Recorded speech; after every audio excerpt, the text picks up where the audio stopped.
Hi friends, welcome back to my channel. അപ്പോൾ ഇന്ന് നമ്മൾ ചെയ്യാൻ പോകുന്നത് റവ ലഡു ആണ് കേട്ടോ. പലരുടെയും, അതായത് അന്ന് മുതൽക്ക് ഇന്ന് വരെയും പലരുടെയും ഒരു ഫേവറേറ്റ് ആയിരിക്കും ഈ ഒരു ലഡു കേട്ടോ. അപ്പോൾ നമുക്കിത് അടിപൊളിയായിട്ട് റെഡിയാക്കി എടുക്കാം. അതിനായിട്ട് 1/4 കപ്പ് നെയ്യ് ഒഴിച്ച് കൊടുത്തിട്ടുണ്ട്. കൂടെ തന്നെ നമ്മുടെ നട്ട്സ് പറയുന്ന സമയത്ത് നമ്മൾ കാഷ്നട്ടും കിസ്മിസും ആണ് എടുത്തിരിക്കുന്നത്. നിങ്ങൾ ആൽമൻഡ് വേണമെങ്കിൽ ആൽമൻഡും ചേർത്ത് കൊടുക്കാം കേട്ടോ. അപ്പോൾ നന്നായിട്ടൊന്ന് ചൂടാക്കി എടുക്കാം. അപ്പോൾ ഇത് നന്നായിട്ടൊന്ന് ചൂടായി വരട്ടെ. ചൂടായി വന്നതിന് ശേഷം എണ്ണയിൽ നിന്ന് നമുക്ക് മാറ്റിയെടുത്തേക്കാം. ഇപ്പോൾ ഇത് കണ്ടല്ലോ, അപ്പോൾ നന്നായിട്ട് ചൂടായിട്ടുണ്ട്. നമുക്കിത് എണ്ണയിൽ നിന്ന് എല്ലാം ഒന്ന് മാറ്റിയെടുത്തേക്കാം.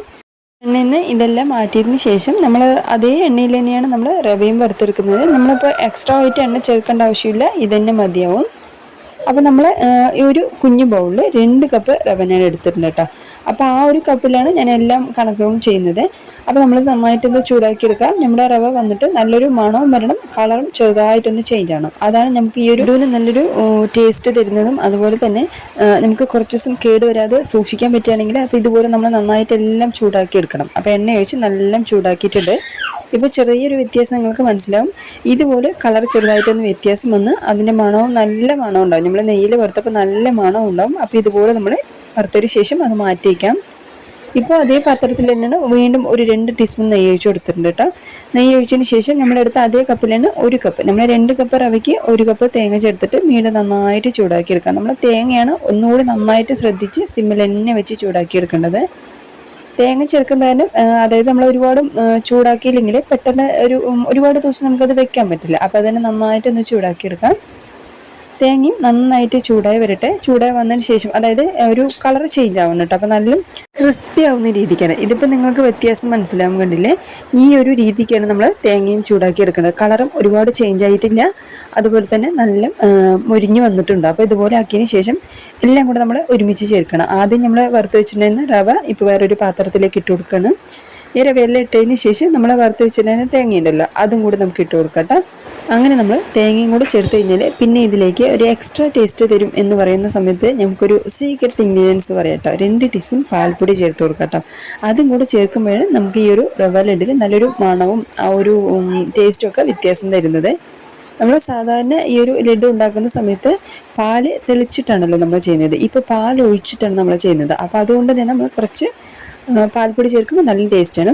അങ്ങനെ നമ്മൾ ഒരു 1/4 കപ്പ് പഞ്ചസാരയാണ് നമ്മൾ എടുത്തിരിക്കുന്നത്. അതായത് നമ്മൾ എടുത്തിരിക്കുന്ന അതേ പാത്രത്തിൽ തന്നെയാണ്. അതിലൊരു 3 ടേബിൾ സ്പൂൺ മാത്രം നമ്മൾ റവയിലേക്ക് ഇട്ട് കൊടുത്തിട്ടുണ്ട്. ബാക്കി ജാറിലേക്ക് ഇട്ടിട്ട് കൂടെ അതിലൊരു 4 ഏലക്കയും കൂടി ഇട്ടിട്ട് ഫൈൻ പേസ്റ്റ് ആക്കേണ്ട ചെറിയൊരു തരി രീതിക്ക് വേണം നമ്മളത് അടിച്ചെടുക്കാൻ. അപ്പോഴാണ് നമുക്ക് കഴിക്കുന്ന സമയത്ത് നല്ല ടേസ്റ്റ് ഉണ്ടാവുന്നത്. ഇതിപ്പോൾ കണ്ടല്ലോ, ഈ ഒരു രീതിക്ക് നമ്മൾ അടിച്ചതിന് ശേഷം നമ്മളിതിലേക്ക് ഇട്ട് കൊടുക്കണം. അപ്പോൾ നമ്മൾ കുറച്ച് പഞ്ചസാര മുഴുവനായിട്ടും കുറച്ച് പഞ്ചസാര ഇതുപോലെ പൊടിച്ചിട്ട് ഇട്ട് കൊടുക്കുമ്പോഴാണ് നമുക്കിതിന് നല്ല ടേസ്റ്റും അത് നല്ലൊരു സോഫ്റ്റും എല്ലാം തരുന്നത് നമ്മളിങ്ങനെ ചെയ്യുമ്പോഴാണ് കേട്ടോ. ഇനി നമുക്ക് കൈ കൊണ്ട് നന്നായിട്ടൊന്ന് കുഴച്ച് നന്നായിട്ട് മിക്സ് ചെയ്ത് കൊടുക്കാം. നന്നായിട്ട് മിക്സ് ചെയ്തതിന് ശേഷം പിന്നെ നമ്മൾ ഇനി ഇതിലേക്ക് പാലാണ്, അതായത് നമ്മൾ എടുത്തിരിക്കുന്ന അതേ കപ്പിൽ തന്നെയാണ് 1 കപ്പ് പാൽ എടുത്തിട്ടുണ്ട്. അതിൽ നമുക്കൊരു 1/4 ഭാഗം ബാലൻസ് വരും കേട്ടോ. നമുക്ക് ബാക്കിയുള്ള 3/4 ഭാഗം നമ്മൾ ഒഴിച്ചു കൊടുത്തിട്ടുണ്ട്. ചെറിയൊരു ചൂടോടുകൂടിയാണ് നമ്മളതിൽ ഒഴിച്ചു കൊടുത്തിരിക്കുന്നത്. അതായത് കാച്ചി വെച്ച പാല് ചെറിയൊരു ചൂടോടുകൂടെ നമ്മളിതിലേക്ക് ഒഴിച്ചിട്ട് കാണിച്ചിട്ടുണ്ടായിരുന്നില്ല. അപ്പോൾ ഈ ഒരു അളവിലേക്ക് നമുക്ക് ബാലൻസ് വന്നിട്ടുണ്ടായിരുന്നു കേട്ടോ. അത് നമുക്ക് ഇനി ആവശ്യമില്ല. അങ്ങനെ ഇതുപോലെ നന്നായിട്ട് മിക്സ് ചെയ്ത് കൊടുക്കാം. നന്നായിട്ട് മിക്സ് ചെയ്തതിന് ശേഷം നമ്മൾ സാധാരണ ലഡു ഉണ്ടാക്കുന്ന രീതിക്ക് കൈ കൊണ്ട് ഏത് വലിപ്പത്തിനാണ് വേണ്ടത് അത് നമ്മുടെ ഇഷ്ടത്തിന് പോലെ നമുക്ക് റെഡിയാക്കി എടുക്കാം. ഇതുപോലെ നമ്മൾ കൈ കൊണ്ട് നന്നായിട്ടൊന്ന് ഉരുണ്ട പിടിച്ചതിന് ശേഷം നമ്മൾ ഓൾറെഡി റെഡിയാക്കി വെച്ചിട്ട് നമ്മുടെ നട്ട്സ് ഉണ്ടല്ലോ, അതും കൂടി നമ്മൾ വെച്ച് കൊടുക്കണം. അപ്പോൾ ഒരു ലഡുവിന് പറയുന്ന സമയത്ത് ഒരു കാഷ്നട്ടും 1 കിസ്മിസും, അതാണല്ലോ അതിൻ്റെ ഒരു കാണാനൊരു ഭംഗി ഉണ്ടാകുന്നത്. അപ്പോൾ ഇതുപോലെയാണ് നമ്മൾ എല്ലാ ലഡും നമ്മൾ റെഡിയാക്കി എടുക്കുന്നത് കേട്ടോ. അപ്പോൾ ഇനി ഇതുപോലെ ട്രൈ ചെയ്ത് നോക്കാം കേട്ടോ. വെക്കേഷൻ ടൈമൊക്കെ കഴിഞ്ഞാലും നമുക്ക് എന്തായാലും വീട്ടിലെ മക്കളെ എപ്പോഴും എന്തെങ്കിലും ഒരു വെറൈറ്റീസുകളൊക്കെ ചോദിക്കില്ല. അപ്പോൾ ഉറപ്പായിട്ടും എല്ലാവരും ട്രൈ ചെയ്ത് നോക്കാം കേട്ടോ. അതിന് അടിപൊളിയായിട്ട് നമ്മുടെ ഈ ഒരു ലഡു റെഡി ആയിട്ടുണ്ട്. ഇതുപോലെ തന്നെയാണ് ബാക്കിയുള്ളതെല്ലാം റെഡിയാക്കി എടുക്കുന്നുണ്ട്. ചെറിയ ചെറിയ റെസിപ്പീസുകളാണെങ്കിലും അതിൻ്റേതായിട്ടുള്ള ഒരു ടിപ്സ് നമ്മൾ ഫോളോ ചെയ്യുമ്പോഴല്ലേ അതിൻ്റെ ഒരു ടേസ്റ്റ് നമുക്ക് ഉണ്ടാവുന്നത്. അപ്പോൾ ഇനി ഇതുപോലെ എല്ലാവരും ഒന്ന് ട്രൈ ചെയ്ത് നോക്കണം കേട്ടോ.